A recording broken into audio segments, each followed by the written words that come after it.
आज बनवूयात chilli garlic potato balls. इतके भारी बनतात, दिसायला जितके सुंदर दिसत ना, तितकेच खायला टेस्टी लागतात. खूप सुंदर होतात. कसे बनवायचे ते सांगते. इथे काय करायचं, बटाट्याची सालं काढून घ्यायची. बटाट्याची पूर्ण सालं व्यवस्थित काढून झाली ना, की मग ते पाण्यात घालून मग ह्याच्या आपल्याला चकत्या करून घ्यायच्या आहेत. तुम्हाला बटाटे उकडून घ्यायचे असतील तर तुम्ही उकडून घेऊ शकता. पण फार शिट्ट्या घ्यायच्या नाहीत, नाहीतर मग ते ओलसर जर राहिला ना बटाटा, तर मग आपले बॉल्स जे आहेत ते व्यवस्थित बनणार नाहीत. त्यामुळे शक्यतो अशा पद्धतीनेच तुम्ही बटाटा शिजवून घ्या. आता ह्याच्या चकत्या करून घ्यायच्या आणि आता सध्या बाजारामध्ये नवीन बटाटा मिळतो. तो बटाटा वापरा, म्हणजे कसं, तो जास्त चिकट नसो. नाहीतर काय होतं, चिकट बटाटा असेल ना, तर तो फार छान असा म्हणजे त्याचे बॉल्स तयार होत नाहीत. त्यामुळे शक्यतो न्यू बटाटा वापरा. अशा बटाट्याच्या चकत्या करून झाल्या ना, की मग आपल्याला त्या उकडून घ्यायच्या आहेत. पटकन उकडल्या जातात. आपण वेफर्स बनवतो ना बटाट्याचे, अगदी त्या पद्धतीने. आता ह्या चकत्या बनवून मग पाण्यामध्ये घालून घ्यायच्या, नाहीतर बटाटा पिवळा पडतो. त्यामुळे पाण्यामध्ये 2 मिनिटं घालून घ्यायच्या आणि एकीकडे पाणी उकळत ठेवायचं. ते हे पाण्यामध्ये भिजवून ठेवायच्या, म्हणजे ह्याचा कलर चेंज होत नाही, काळ्या पडत नाहीत. आता पाणी उकळायला ठेवायचं आणि पाणी उकळलं ना, की मग नंतर त्या चकत्या ज्या आहेत आपण तयार केलेल्या, त्या ह्याच्यामध्ये घालून घ्यायच्या आणि मग उकळत्या पाण्यामध्ये घातल्यानंतर लगेचच अगदी एक 5 मिनिटांमध्ये या शिजून तयार होतात. त्याचं पाण्यामध्ये घालायचं आणि मग काय करायचं, शेवटी ह्याच्यावरती थोडंसं मीठ घालायचं. मीठ घातल्याने काय होतं, टेस्ट छान येते आणि मुरतं मीठ ह्याच्यामध्ये. आणि ह्याच्यावरती झाकण ठेवून एक 5 मिनिटं शिजू द्यायचं. आता हे शिजेपर्यंत आपण बाकीची तयारी करून घ्यायची. लसूण लागणार आहे, इथे भरपूर लसूण लागणार आहे. कारण की आपण चिली गार्लिक पोटॅटो बॉल्स बनवतोय. तर आपल्याला लसूण इथे भरपूर लागणार आहे. लसूण सोलून होईपर्यंत एकीकडे इथेही लक्ष द्यायचं. आपल्याला फार गाळ करायचा नाहीये या बटाट्याचा. त्यामुळे मध्ये-मध्ये लक्ष देऊन हा बटाटा शिजला आहे की नाही हे चेक करत राहायचं. झालंय, थोडासाच राहिलाय शिजायचा. 1-2च मिनिटं आपल्याला ह्याच्यावरती झाकण ठेवून शिजू द्यायचं आहे. 2 मिनिटानंतर लगेचच काढून घ्यायचा आणि पुन्हा एकदा चेक करायचं शिजलाय की नाही ते. आपल्याला पूर्ण गाळ होईपर्यंत तो शिजवायचा नाहीये. गाळ झाला तर मग बॉल्स बरोबर बनणार नाहीत. आता परफेक्ट शिजलाय बघा तुम्ही हा बटाटा. आता काय करायचं? ह्याचा गॅस बंद करून हा थंड होऊ द्यायचा. निथळून घ्यायचा एका चाळणीमध्ये, म्हणजे पाणी पूर्णपणे निघून जातं आणि मग हा थंड होऊ द्यायचा. थंड झाल्यानंतर काय होतं, हा जरा थोडासा कोरडा होतो. पाणी राहत नाही याच्यामध्ये. तर हे थंड होऊ द्यायचं. तोपर्यंत आपण आता बाकीचा जो लसूण सोलून ठेवलाय, तो एकदम बारीक-बारीक कट करायचा. आपल्याला जास्त हे करायचं नाहीये. मिक्सरमधून त्याची पेस्टही करायची नाहीये आणि जाड-जाडही कट करायचं नाही. एकदम बारीक कट करून घ्यायचा. असं बारीक कट करून घेतला ना, की तोंडाला जो लागतो आणि त्याचा फ्लेवर जे येतं ना, खूप छान लागतं. आलं पण सेम तसंच करून घ्यायचं. इथे 2 मोठे चमचे मी लसूण घेतला, तर 1 मोठा चमचा आलं घेतलेला आहे. नंतर 2 हिरव्या मिरच्या मी बारीक चिरून घेतेय. तुम्हाला जर हिरवी मिरची नको असेल, तर तुम्ही लाल तिखटही नंतर घालू शकता.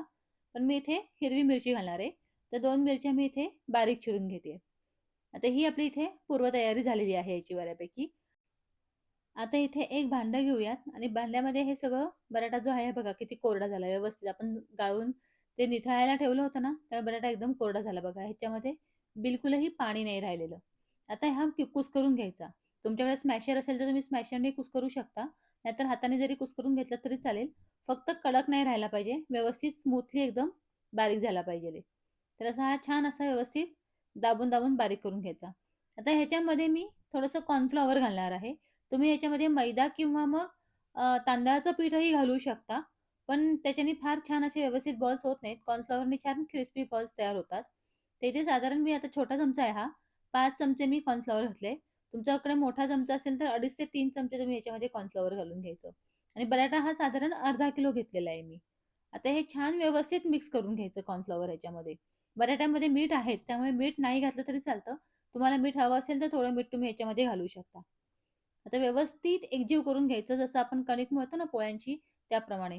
बघा बटाटा हा नवीन असल्यामुळे फार चिकटत नाहीये. लगेचच याचा गोळा तयार झाला. असा गोळा तयार करून घ्यायचा.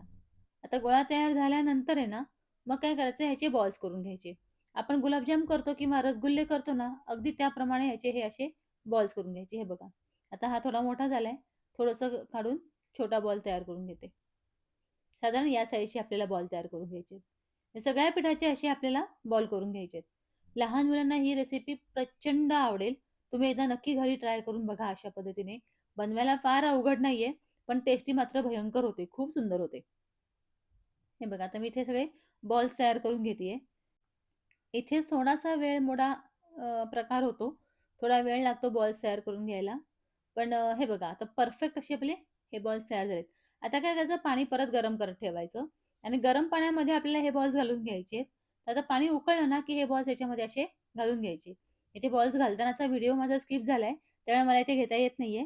पण बॉल्स असे वरच्यावर घालून घेतले ना, की साधारण 2 ते 3 मिनिटानंतर गरम पाण्यामध्ये तुम्ही बघा सगळेच्या सगळे बॉल्स असे वर येतात. हलके होतात ते आणि असे वर येतात. वर आले की समजून घ्यायचं हे शिजायला तयार झालेले आहेत. साधारण पुढे अजून 2-3 मिनिटं अशीच मोठ्या गॅसवरती उकळू द्यायचे. गॅस बारीक बिलकुलही करायचा नाही, मोठा गॅस ठेवायचा आणि मग हे बॉल्स असे काढून घ्यायचे. इकडनं काढून घेतले की लगेचच ते थंड पाण्यामध्ये घालायचे. ह्याच्यात बर्फाचं पाणी मी घेतलं होतं, त्याच्यामध्ये लगेचच घालून घ्यायचे म्हणजे हे चिकटत नाहीत. हे बघा सगळे लगेच मोकळे-मोकळे झाले. सगळे बॉल ह्याच्यामध्ये काढून ठेवायचे. जोपर्यंत आपण पुढची प्रोसेस करत नाहीये ना, तोपर्यंत हे थंड पाण्यामध्ये असे ठेवून द्यायचे. आता काय करायचं, एक पॅन घ्यायचा, त्याच्यामध्ये साधारण 3 ते 4 मोठे चमचे तेल घालायचं. तेल घातलत ना, की ह्याच्यामध्ये चिरलेला लसूण आणि आलं घालून घ्यायचं, बारीक चिरलेलं. आता हे लसूण आणि आलं आहे ना, हे साधारण लो टू मीडियम फ्लेमवरती 2 ते 3 मिनिटं कॉन्स्टंट हलवत फ्राय करायचं. ज्यावेळेला हा ब्राउनिश होतो ना, याचा जो फ्लेवर आहे तो इतका अप्रतिम येतो. एकतर बारीक आपण कट केलेलं असतं आणि आणि अजून वरून आपण जर का कॉन्स्टंट असं हलवून फ्राय केलं ना, त्याचा फ्लेवर खूप सुंदर येतो. तुम्ही कुठलीही भाजी करत असाल ना, लसूण कट करून घालणार असाल त्याच्यामध्ये, तर लसूण जरा 2-3 मिनिटं छान परतून घ्या. खूप छान असा असा वास येतो भाजीला वगैरे. आता लसूण परतून झाला ना, की मग ह्याच्यावरती बारीक चिरलेली की मिरची जी आहे ती घालून घ्यायची. हे बघा लसूण कसा छान ब्राउन झालेला आहे. याचा फ्लेवर खूप सुंदर येतो. एकदा नक्की अशा पद्धतीने लसूण ब्राउन फ्राय करून मग तुम्ही कुठलीही रेसिपी बनवा. अगदी मंचुरियन वगैरे बनवतो ना, तेव्हा सुद्धा सेम अशा पद्धतीने बनवून बघा. आता ही मिरची पण फ्राय करून झाली ना, की ह्याच्यामध्ये बेडगी मिरची म्हणजे कलरची मिरची मसाला घातलेला आहे मी. लाल मिरची नाही घातलेली. कारण की हिरवी मिरची घातलेली असल्यामुळे ऑलरेडीच ते तिखट होणार आहे. फार तिखट नको व्हायला म्हणून इथे कलरसाठी फक्त मी मिरची घातलेली आहे. नंतर जी टेस्ट आहे ती बॅलन्स होण्यासाठी 1 चमचाभर ह्याच्यामध्ये साखर घालून घेतली. साखर घालून झाल्यानंतर चिली फ्लेक्स घातलेले आहेत. साधारण अर्धा चमचा ह्या चिली फ्लेक्स असतील. दिसायला छान दिसतात म्हणून आणि मीठ घातलेलं आहे. आपण ह्याच्यामध्ये मीठ घातलेलं नव्हतं मिक्स करताना बटाटा मळून घेताना. पण बटाटा शिजवताना मीठ घातलं होतं आणि इथे थोडंसं मीठ घालून घ्यायचं. आता पुन्हा एकदा फ्राय करायचं आणि फ्राय झालं की आपले जे बॉल्स करून ठेवलेले आहेत पाण्यामध्ये आपण, ते ह्याच्यामध्ये घालून घ्यायचे. हे बघा खूप सुंदर असे हे बॉल्स दिसतात. खायला खूप सुंदर लागतात. तुम्ही एकदा ही नक्की रेसिपी ट्राय करून बघा. तुम्हाला माझी ही रेसिपी आवडली असेल ना, तर मला एक कमेंट नक्की करा. तुमची कमेंट आली की मला खूप छान वाटतं. आता हे बॉल्स इथे छान तयार झालेले आहेत. आता ह्याच्यावरनं शेवटी अगदी कोथिंबीर घालून घ्यायची. कोथिंबीर घातली ना, की अजून छान स्वाद येतो त्याला आणि कोथिंबीर कायम शेवटीच घालायची म्हणजे छान असा वास येतो. असे छान फ्राय करून घ्यायचे ह्या पॅनवरती ह्याला. आता कोथिंबीर घालूयात. हे बॉल्स आपले रेडी झाले. तुम्हाला माझ्या रेसिपीज आवडत असतील तर चॅनलला लाईक, शेअर आणि सबस्क्राईब करायला विसरू नका. मी अशा छान साध्या सोप्या रेसिपीज माझ्या चॅनलवरती अपलोड करत असते. हे बॉल्स लहान मुलांना तुम्ही शॉर्ट टिफिनमध्ये देऊ शकता. नंतर त्यांच्या मधल्या वेळेच्या भुकेसाठी बनवू शकता. खूप सुंदर होतात. लहानांपासून मोठ्यांपर्यंत सगळ्यांना आवडतात एवढे सुंदर हे बॉल्स तयार होतात. तुम्ही एकदा नक्की ट्राय करून बघा. फार वेळ लागत नाही आणि एक वेगळी रेसिपी आहे. बाहेरून काहीतरी वेगळं चटपटीत आणण्यापेक्षा किंवा फास्ट फूड आणण्यापेक्षा हे असं घरी काहीतरी केलेलं नक्कीच चांगलं. तुम्ही ह्याच्यामध्ये तुम्हाला वेगवेगळे मसाले किंवा सॉस तुम्ही ॲड करू शकता. भेटू पुढच्या रेसिपीमध्ये. तोपर्यंत बाय. Take care.